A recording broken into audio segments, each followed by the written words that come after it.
આજે આપણે જે બીજા ચેપ્ટરના જે છેલ્લે ઉદાહરણ જોયા હતા એમાં આપણે હવે આગળ જોઈએ તો છઠ્ઠું જે એક્ઝામ્પલ છે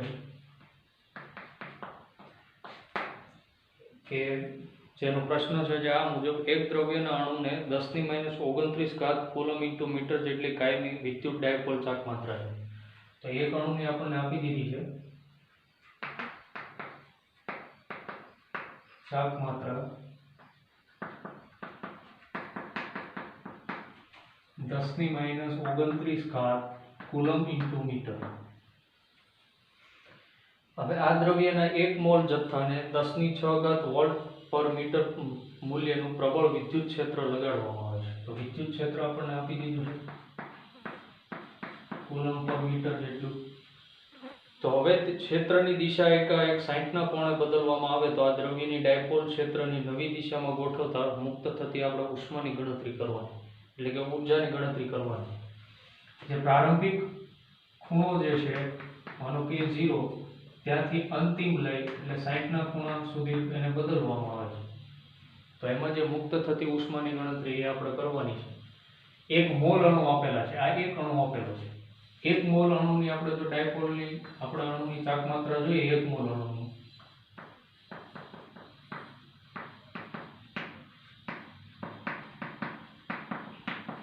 અહીંયા આપણને એક અણુની આપી દીધી છે. એક મોલની જોતી હોય તો આપણે જાણીએ કે 1 મોલ બરાબર 6 × 10⁻23 અણુ. તો 1 મોલ અણુની આપણને ચાક માત્રા મળે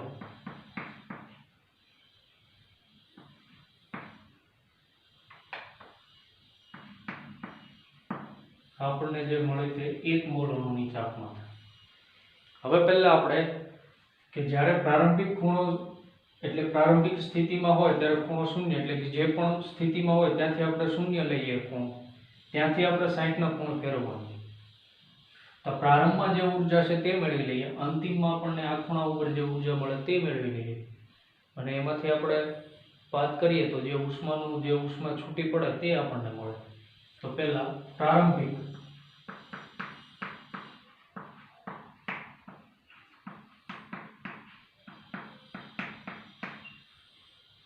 તો એ સૂત્ર આપણે જાણીએ U = Pe cos θ, અને અહીંયા જે ખૂણો આવશે તે પ્રારંભિક આવશે એટલે θi. ક્ષેત્ર આપણને આપી દીધું છે E,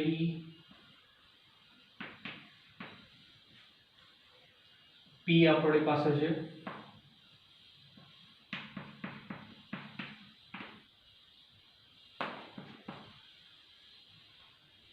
E નું મૂલ્ય 10⁶, ખૂણાનું મૂલ્ય cos θi છે તે 0, અને cos 0 ની કિંમત આપણે જાણીએ છીએ 1 થવાની.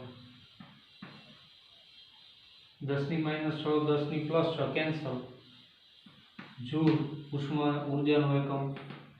તો આપણને આ જે ઊર્જા મળે તે પ્રારંભિક ઊર્જા. હવે તેને 60ના ખૂણે આપણે ફેરવીએ એટલે હવે આપણને અંતિમ મળશે. તો અંતિમ ઊર્જા અને આપણે કહી દઈએ UF - PE cos θf. P આપણી પાસે જાણીએ અહીંયા આપણે જે મેળવ્યું તે 6 × 10⁻6 ક્ષેત્ર છે તે 10⁶ જેટલું, cos θf અંતિમ ખૂણો છે તે 60 નો, cos 60 ની કિંમત આપણે જાણીએ 1/2.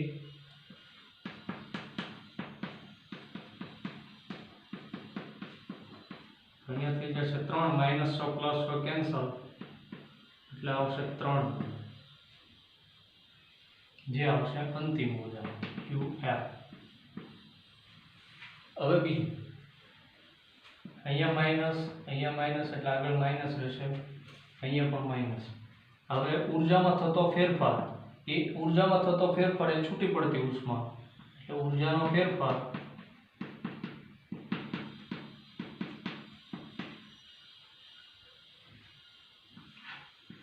અંતિમમાંથી પ્રારંભિક આપણે બાદ કરી દઈએ. અંતિમ છે તે -3 જૂલ માઇનસ પ્રારંભિક છે તે -6, તો આપણને મળશે 3 જૂલ. જે આપણને ઊર્જાનો ફેરફાર એટલે કે del U અને આ જે ડેલ છે ડેલ યુ જે 3 જૂલ મળ્યો એ છૂટી પડતી ઉષ્મા. તો આજે આપણે ઉદાહરણનો છઠ્ઠો દાખલો. આમાં જે તમારે યાદ રાખવું જેવું છે તે સૂત્ર કે જે ઊર્જા U -PE cos θ એ મુજબ આપણે દાખલો ગણ્યો. હવે બીજું 8મો જે ઉદાહરણ છે તે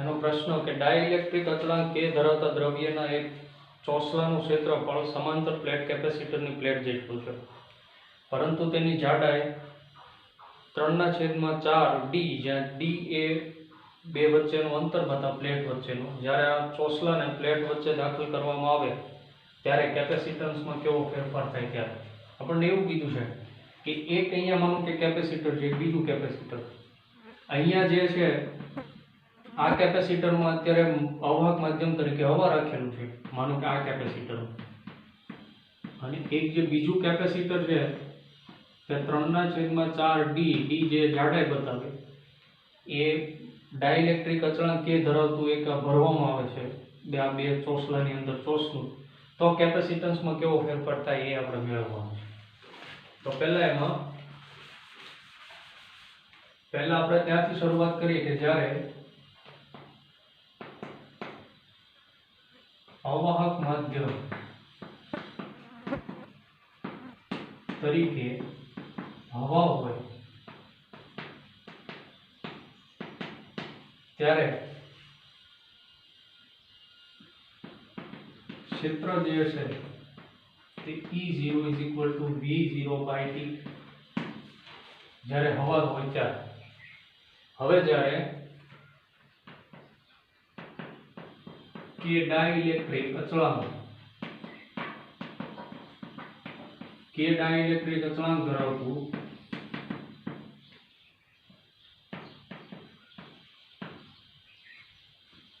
માધ્યમ દાખલ કરવામાં આવે,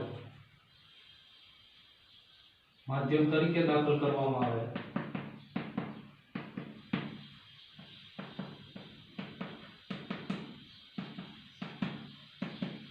ત્યારે જે એનું ક્ષેત્ર છે કે આ જે ક્ષેત્ર છે E0 એનાથી K માં ભાગનું થઈ જાય. જ્યારે K ડાઇલેક્ટ્રિક અચળાંક ધરાવતું માધ્યમમાં દાખલ કરવામાં આવે ત્યારે જે હવે નવું ક્ષેત્ર છે તે E=E0/K એટલે K માં ભાગનું થઈ જાય. તો હવે જ્યારે તફાવત V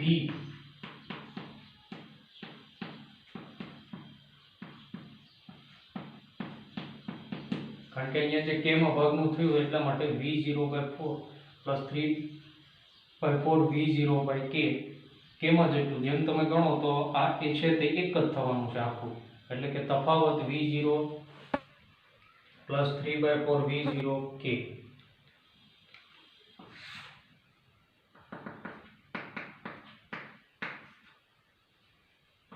V0 નો આપણે સામાન્ય લઈ લઈએ.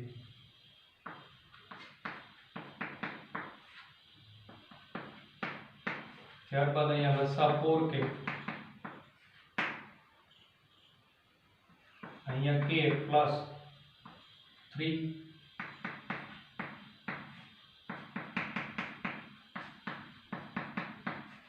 આપણને મળ્યું કે અહીંયા V જે તફાવત જે બંને વચ્ચેનો આવશે ડાઇલેક્ટ્રિક અચળાંક દાખલ કરતા ત્યારે. હવે આપણે એને કેપેસિટન્સની વાત કરી દઈએ તો આપણે જાણીએ છીએ C = Q0/V0 એટલે Q/V. એટલે કે હવે જ્યારે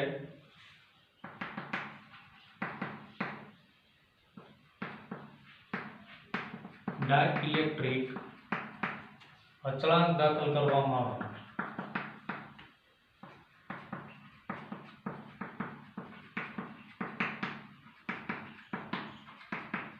જે નવું કેપેસિટન્સ એટલે કે C ડેશ આ જે અત્યારે અહીંયા V0 છે તો C = Q0/V0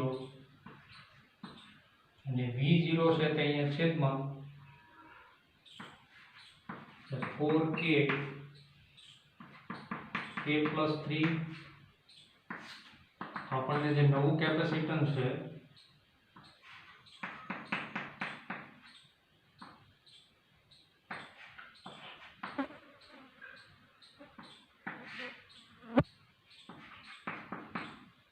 અને અહીંયાના V0 આના છેદમાં તો k+3 upon 4k Q0 V0 જેને આપણે C0 કહી દઈએ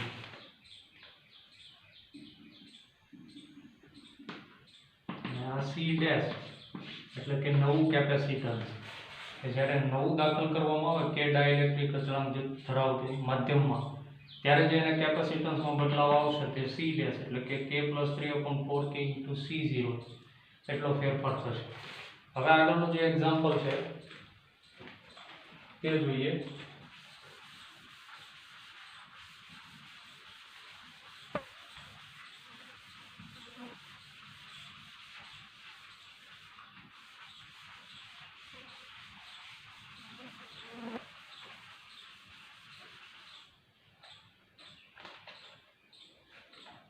જે એક્ઝામ્પલ 9 જે ઉદાહરણ છે 9 નંબરનું તે કે આકૃતિમાં દર્શાવ્યા મુજબ 10 માઇક્રોફેરાડના 4 કેપેસિટરનું એક નેટવર્ક 500 વોલ્ટના સપ્લાય સાથે જોડે છે. તો એમાં આપણે બે વસ્તુ મેળવવાની, બે પેટા પ્રશ્નો છે કે નેટવર્કનું સમતુલ્ય કેપેસિટન્સ અને બીજું કે દરેક કેપેસિટર પરનો વિદ્યુતભાર. આકૃતિ જે છે તે આ મુજબની છે.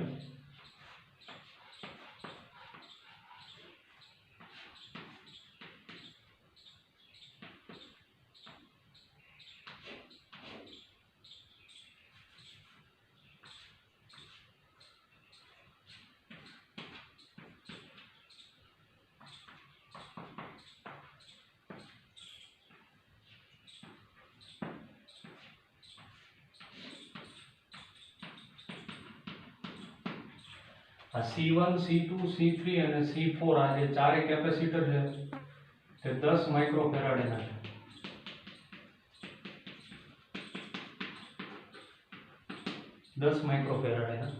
બંને વચ્ચે જે વિદ્યુત સ્થિતિમાનનો તફાવત છે 500 વોલ્ટનો છે. તો આપણને એમાં જે પહેલો પ્રશ્ન પેટા પ્રશ્ન છે કે આનું સમતુલ્ય કેપેસિટન્સ મેળવવાનું છે. તો સમતુલ્ય કેપેસિટન્સ મેળવીએ તો એ પહેલા આ નેટવર્કમાં A B C D માં પહેલા તમે જુઓ તો C1 C2 અને C3 આ ત્રણેય કેપેસિટર શ્રેણીમાં છે. તો એ પ્રમાણે જો એની આકૃતિ બનાવી શ્રેણીમાં લઈને જે એનું સમતુલ્ય કેપેસિટન્સ આવશે એને C ડેશ આપણે કહીશું શ્રેણીમાં. એની સાથે બાકીનો C4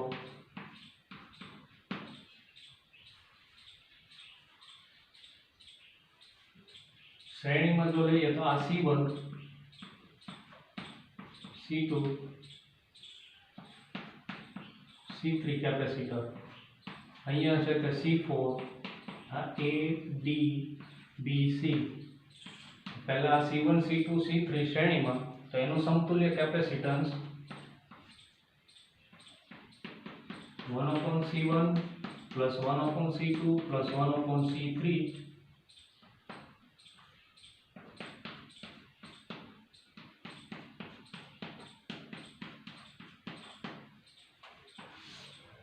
આગળ 10 છે લસા તરીકે આપણે લઈ લઈએ 1 + 1 C ડેશ ને અંશમાં લઈએ તો 10/3 માઇક્રોફેરાડ. આ સમતુલ્ય કેપેસિટન્સ શ્રેણીમાં છે એનું આ ત્રણેયનું.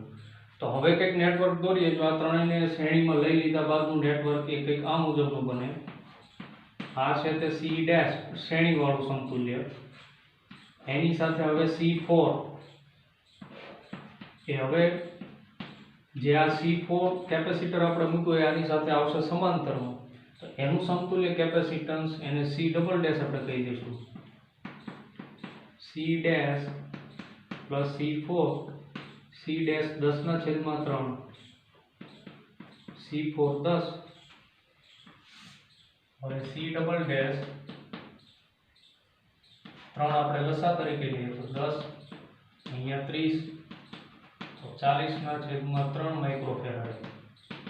સી ડબલ ડેશ એટલે કે આનું સમતુલ્ય કેપેસિટન્સ. તો આ આપણને જે મળ્યું સી ડબલ ડેશ એ જે આખું આ નેટવર્ક આપણો જે પહેલો પેટા પ્રશ્ન છે એ આખા નેટવર્કનો સમતુલ્ય કેપેસિટન્સ. હવે બીજું જે પેટા પ્રશ્ન આપેલો છે એ આપણે દરેક કેપેસિટર પરનો વિદ્યુતભાર એટલે કે C1 C2 C3 અને C4 આ જે ચારેય કેપેસિટર છે સ્થિતિમાનનો જે તફાવત છે તે 500 વોલ્ટ આપણને આપી દીધો. તો આપણને હવે એવું કીધું છે કે દરેક કેપેસિટર પરનો વિદ્યુતભાર. તો અહીંયા જો આપણે જોઈએ તો C1 C2 અને C3 એ કેપેસિટર પહેલા તો શ્રેણીમાં છે અને દરેક સમાન મૂલ્યના છે એટલે માટે શ્રેણીમાં છે એટલે દરેક પરનો વિદ્યુતભાર સમાન હશે. તો કોઈ એક પરનો આપણે મેળવી લઈએ તો એ ત્રણેયનો સરખો થાય. તો દરેક કેપેસિટર પરનો વિદ્યુતભાર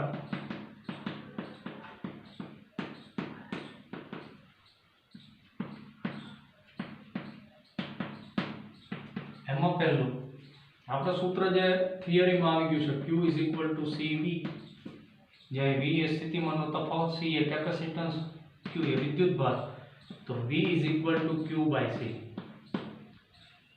V Q/C. અને બીજું એક આપણે એ જાણીએ કે C1 C2 અને C3 ત્રણેય શ્રેણીમાં છે અને એક જ મૂલ્યના, તો તેના પર વિદ્યુતભાર તો સરખો, તો Q ત્રણેય માટે સરખો એટલે Q તો સમાન. હવે 1/C1 C2 અને C3 બદલાવના કેપેસિટન્સ, તો V Q/C1 Q/C2 Q/C3. સ્થિતિમાનનો તફાવત V તો આપણને આપેલો છે 500 વોલ્ટ, તો અહીંયા બરાબરની આ બાજુ આવશે 500. Q તો સામાન્ય છે બધામાં, C1 1/C2 1/C3. 1/C1 1/C2 1/C3 જે શ્રેણીમાં છે એનું સમતુલ્ય કેપેસિટન્સ આપણે અહીંયા મેળવ્યું જે થશે 10/3 માઇક્રોફેરાડ. તો એ આપણે આની જગ્યાએ મૂકી દઈએ.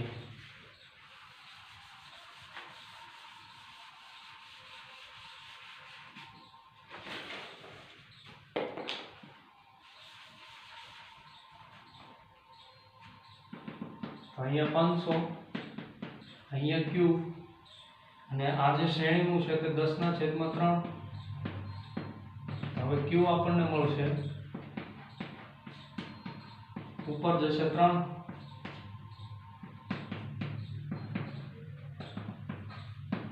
આ વિદ્યુતભાર Q નું મૂલ્ય જે C1 C2 અને C3 પર એટલે કે આ બધા જ ઉપર સરખું એટલે C1 પર C2 પર અને C3 પર ત્રણેય પર સરખું આવશે. પણ અહીંયા માઇક્રોમાં હતું, અહીંયા પણ માઇક્રોમાં, તો આ જે જવાબ આવશે તે બધા જ માઇક્રોમાં. હવે વાત કરીએ C1 C2 અને C3 પરનો વિદ્યુતભાર આવી ગયો.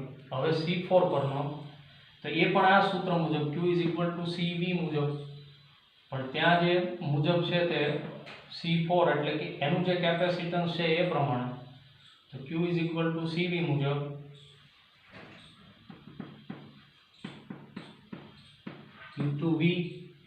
V તો જે છે તે 500 સ્થિતિમાનનો તફાવત. C4 જે છે તે આના માટે એટલે કે આપણે જે આનો સમતુલ્ય કેપેસિટન્સ મેળવ્યો તે.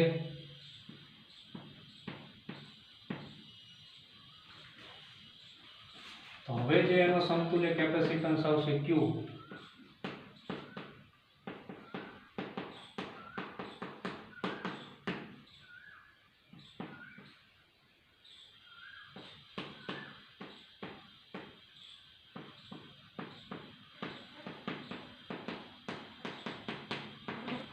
આ કુલમ એ જે Q4 એટલે કે જે C4 નામનું જે કેપેસિટર છે ચોથું કેપેસિટર તેનું પરનું આ જે છે તે એના પરનો વિદ્યુતભાર અને C1 C2 અને C3 પરનો વિદ્યુતભાર તે આપણે અહીંયા મળ્યો. તો એ મુજબ તો આ એક ઉદાહરણમાં એ જોવાનું છે કે આખું નેટવર્ક આપેલું છે તેને શ્રેણી અને સમાંતર મુજબ જેનું સમતુલ્ય કેપેસિટન્સ છે તે અને એના ઉપરથી જે એનો વિદ્યુતભાર છે તે આપણે Q CV મુજબ V Q/C મુજબ તે C1 C2 C3 અને C4 પરનો જે વિદ્યુતભાર છે તે મેળવો. ત્રણ ઉપરનો સરખો રહેશે C1 C2 અને C3 કારણ કે એ શ્રેણીમાં છે. તેમજ તેનું કેપેસિટન્સ પણ છે તે એક સરખું છે અને C4 એની સાથે સમાંતરમાં તો એનું એ છે તે અલગ રહેશે.